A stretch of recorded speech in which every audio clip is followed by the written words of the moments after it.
नमस्कार। स्वागत है आपका आज की क्लास में। मैं डॉक्टर सरवण सैनी, सहायक आचार्य, राजकीय महाविद्यालय नवलगढ़। आज की क्लास में अपन पढ़ेंगे अमेरिकी संविधान का एक महत्वपूर्ण टॉपिक, अमेरिका की संसद। अमेरिका की संसद को कांग्रेस कहा जाता है और कांग्रेस के दो सदन हैं। निम्न सदन को प्रतिनिधि सदन और उच्च सदन को सीनेट कहा जाता है। अमेरिकी संविधान के पहले अनुच्छेद में ही अमेरिकी संसद अर्थात कांग्रेस का उल्लेख किया गया है और इस अनुच्छेद 1 में कहा गया है कि एक कांग्रेस होगी और समस्त विधायी शक्तियाँ कांग्रेस में निहित होगी। अब अमेरिकी कांग्रेस के जो दोनों सदन हैं उनका अपन अलग अलग अध्ययन करेंगे। सर्वप्रथम अपन चर्चा करते हैं अमेरिकी कांग्रेस के निम्न सदन यानी प्रतिनिधि सदन की। प्रतिनिधि सदन की कुल सदस्य संख्या है 435 होती है। इन 435 सदस्यों का जो चुनाव है वो साधारण बहुमत प्रणाली के द्वारा प्रत्यक्ष रीति से है वो होता है। हर चुनाव से पूर्व वहाँ चुनाव क्षेत्रों का सीमांकन होता है और सीमांकन या परिसीमन के लिए वहाँ एक प्रथा है। इस प्रथा के तहत जो भी सत्तारूढ़ दल होता है वह अपने दलगत हितों को ध्यान में रखकर चुनावी क्षेत्रों का परिसीमन करता है।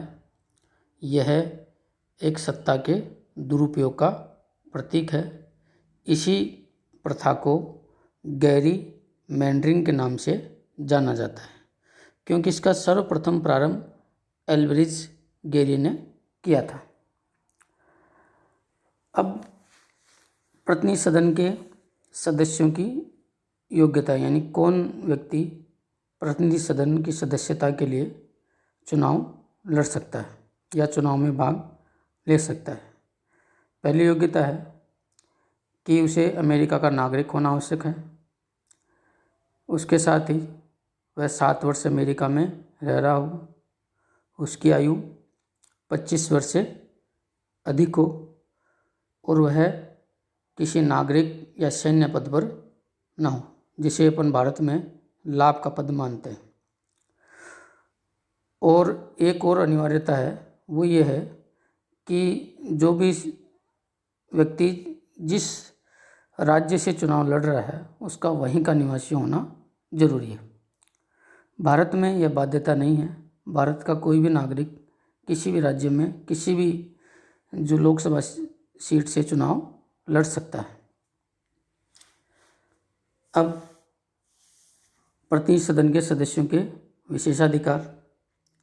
पहला विशेषाधिकार है कि उन्हें सदन में भाषण देने की पूर्ण स्वतंत्रता होती है।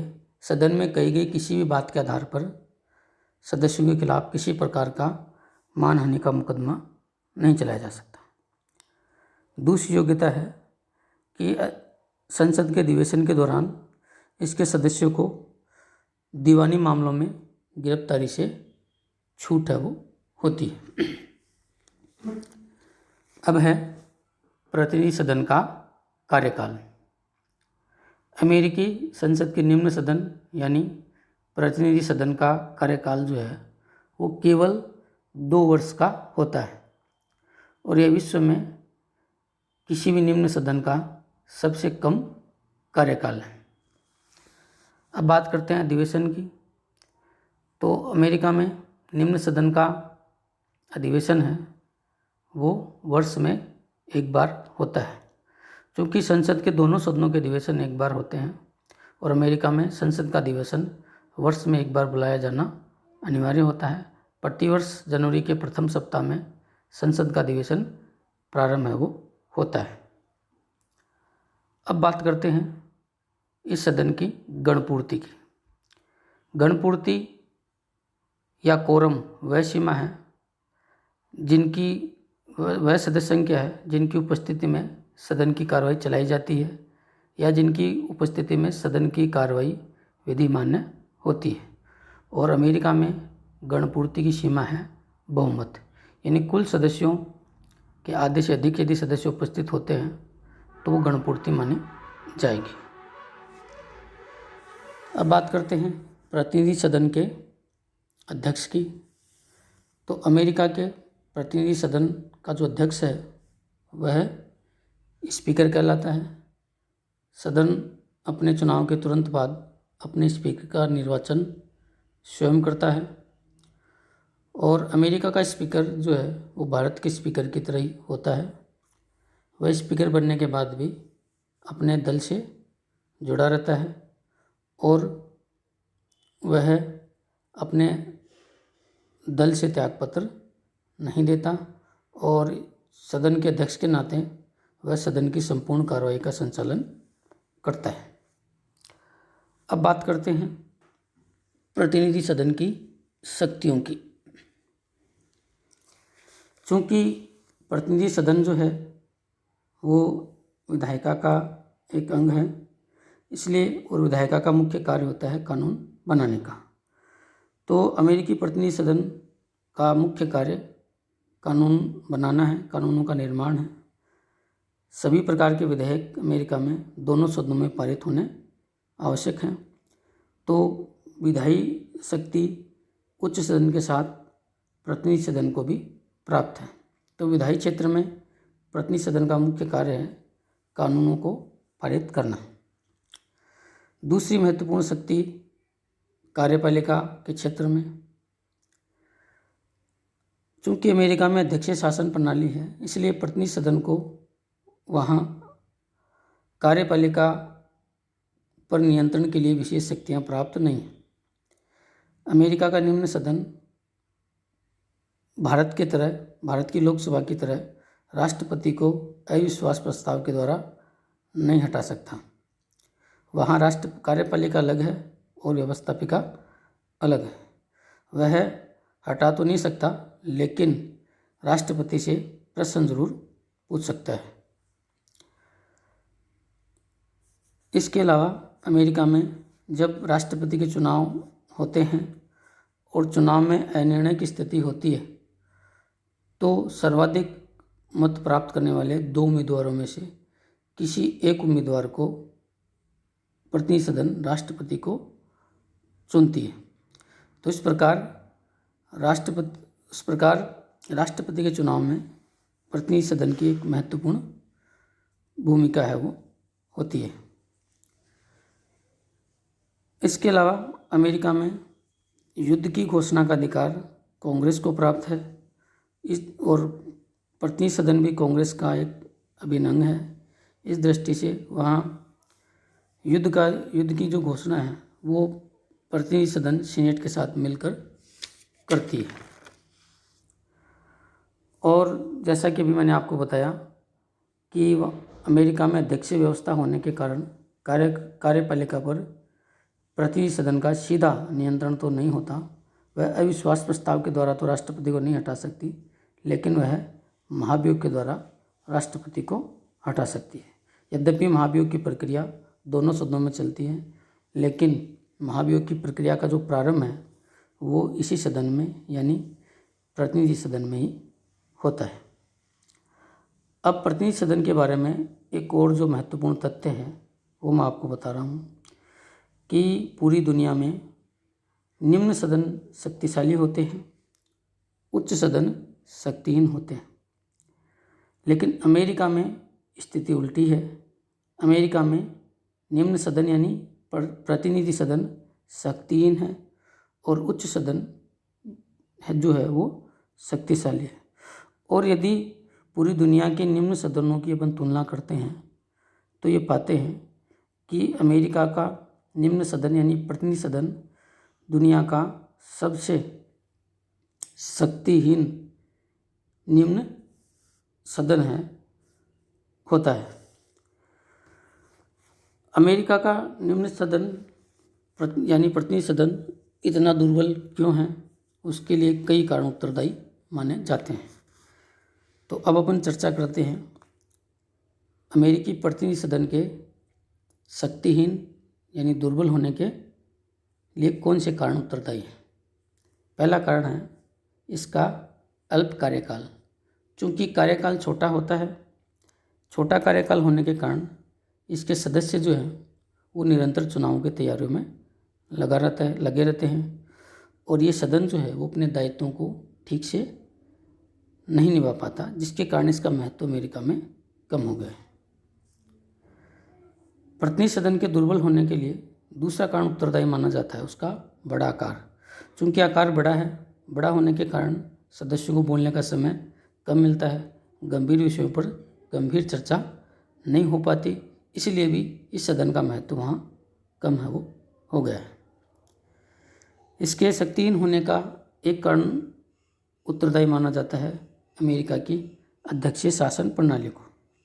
अध्यक्षीय शासन प्रणाली होने के कारण अमेरिका में निम्न सदन को राष्ट्रपति यानी कार्यपालिका पर नियंत्रण रखने की शक्तियाँ प्राप्त नहीं हैं। इसके कारण भी जो है वो ये सदन है वो दुर्बल है। एक कारण इसके दुर्बल होने का ये बताया जाता है कि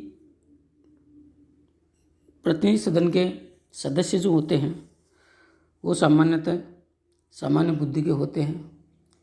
चूँकि इसका कार्यकाल छोटा होने के कारण अमेरिका में अनुभवी राजनेता, ख्याति प्राप्त और विद्वान और अनुभवी और प्रभावशाली जो नेता हैं वो प्राय इसकी सदस्यता ग्रहण नहीं करते।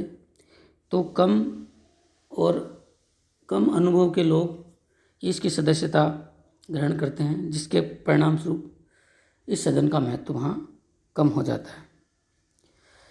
इसके दुर्बल होने का एक कारण ये भी माना जाता है कि अमेरिकी संविधान निर्माताओं ने भी प्रतिनिधि सदन की तुलना में उच्च सदन यानी सीनेट को विशिष्ट शक्तियाँ और स्थिति प्रदान की है, जिसके परिणाम स्वरूप सीनेट की तुलना में प्रतिनिधि सदन है का महत्व है वो कम हो गया है। ये प्रतिनिधि सदन से जुड़े हुए सभी तथ्य मैंने आपको इसमें बताए। अब आगे अपन चर्चा करते हैं अमेरिकी संसद का उच्च सदन अर्थात अमेरिका की सीनेट। अमेरिकी सीनेट को पूरे विश्व में उच्च सदनों में विशिष्ट माना जाता है और जिस प्रकार दुनिया में सबसे शक्तिहीन उच्च सदन जो है वो ब्रिटिश लोकसभा को माना जाता है, वहीं अपन दुनिया में सबसे शक्तिशाली उच्च सदनों की बात करते हैं तो अमेरिका की सीनेट को दुनिया का सबसे शक्तिशाली उच्च सदन के रूप में अपन पाएंगे। अर्थात पूरी दुनिया में सबसे शक्तिहीन उच्च सदन ब्रिटिश लोकसभा है और दुनिया में सबसे शक्तिशाली उच्च सदन अमेरिका की सीनेट है। अब बात करते हैं सीनेट की सदस्य संख्या की। सीनेट की कुल सदस्य संख्या 100 होती है। अमेरिका में 50 राज्य हैं और प्रत्येक राज्य 2-2 सदस्य सीनेट के लिए चुनकर भेजता है, तो इस दृष्टि से वहाँ उसकी सदस्य संख्या 100 होती है। सदस्यों का कार्यकाल 6 वर्ष का होता है। चूँकि सीनेट एक स्थायी सदन है जो कभी भंग नहीं होता, कभी समाप्त नहीं होता। सदस्य का कार्यकाल 6 वर्ष साल का होता है। पुराने सदस्य रिटायर हो जाते हैं, उनके स्थान पर नए सदस्य चुनकर आ जाते हैं। अब बात करते हैं अपन सीनेट के सदस्यों की योग्यता। योग्यता के लिए जो प्रावधान है, पहला प्रावधान है कि सीनेट के लिए वही सदस्य चुनाव लड़ सकता है जिसकी आयु 30 वर्ष से अधिक हो, वह 9 वर्ष से अमेरिका में रह रहा हो, अमेरिका का नागरिक हो और जिस राज्य से वह चुनाव लड़ रहा है उसका मूल निवासी हो। अब बात करते हैं सीनेट के अधिवेशन। तो जैसे अभी मैं आपको बता चुका हूँ कि सीनेट का अधिवेशन अलग से नहीं होता, संसद का अधिवेशन होता है और दोनों सदनों का अधिवेशन एक साथ चलता है। तो अधिवेशन होता है अमेरिका में संसद का वर्ष में एक बार, प्रतिवर्ष जनवरी माह में के प्रथम सप्ताह में अधिवेशन प्रारंभ होता है और अधिवेशन समाप्त करने का जो निर्णय है वो वहाँ राष्ट्रपति नहीं करता, संसद स्वयं है वो करती है। अब बात करते हैं गणपूर्ति की। गणपूर्ति बहुमत के द्वारा होती है और बहुमत चूँकि कुल सदस्य संख्या 100 है तो सीनेट की गणपूर्ति की सदस्य संख्या है वो 51 है वो होती है। और अब बात करते हैं इसका अध्यक्ष। इसका अध्यक्ष सभापति होता है और अमेरिका का जो उपराष्ट्रपति होता है वह सीनेट का पदेन सभापति है वो होता है। भारत में भी ये प्रावधान है। हमारे यहाँ भी जो भारत का उपराष्ट्रपति होता है वो हमारे यहाँ उच्च सदन यानी राज्यसभा का पदेन सभापति है वो होता है। भारत में ये प्रावधान अमेरिका के संविधान से ही है वो लिया गया है। और एक और जो विशेष बात बता दूं मैं कि भारत में राज्यसभा के सदस्यों के चुनाव अप्रत्यक्ष रीति से होते हैं, लेकिन अमेरिका में सीनेट के सदस्यों के चुनाव प्रत्यक्ष पद्धति से है वो होते हैं। सीधे जनता के द्वारा सीनेट के सदस्यों के चुनाव है वो किए जाते हैं। सीनेट के बारे में 2 प्रथाएं हैं, उनके बारे में मैं आपको बता दूं। एक तो ये है कि अमेरिका में एक परंपरा है कि राष्ट्रपति किसी भी राज्य में कोई नियुक्ति करता है तो वह उस राज्य के जो सीनेट सदस्य होते हैं उनसे वह शिष्टाचारवश उस नियुक्ति के विषय में परामर्श लेता है और इसी परामर्श को वहाँ सीनेट के शिष्टता के नाम से जाना जाता है। सीनेट के विषय में एक और प्रथा प्रचलन में है अमेरिका में। वो प्रथा ये है कि अमेरिका में सीनेट के सदस्यों के बोलने की कोई समय सीमा नहीं है।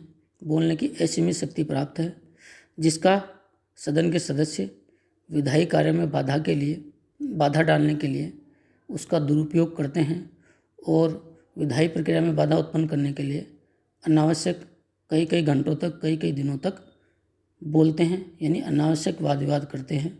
विधायी कार्य में बाधा उत्पन्न करने की इसी प्रथा को अमेरिका में फिलीबस्टर के नाम से जाना जाता है। अब बात करते हैं सीनेट की शक्तियों की।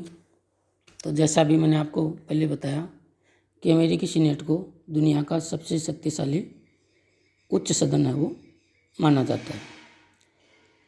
अमेरिका में विधायी क्षेत्र में सीनेट को निम्न सदन के समान ही शक्तियाँ प्राप्त है। वहाँ प्रत्येक विधेयक, चाहे वो साधारण विधेयक हो चाहे वो संविधान संशोधन का विधेयक हो, सीनेट को बराबर शक्तियाँ प्राप्त हैं।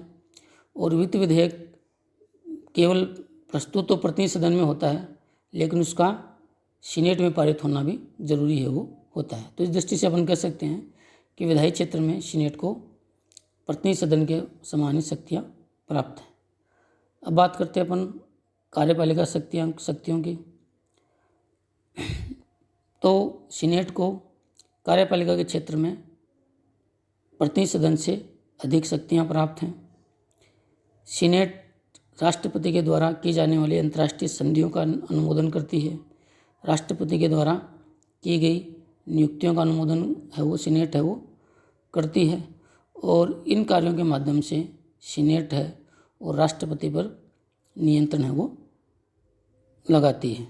और यही शक्ति सीनेट को है वो विशिष्ट स्थान प्रदान है वो करती है। इसके अलावा विभिन्न मामलों की जो जांच है, प्रशासनिक मामलों की जांच करने का अधिकार भी सीनेट को प्राप्त है।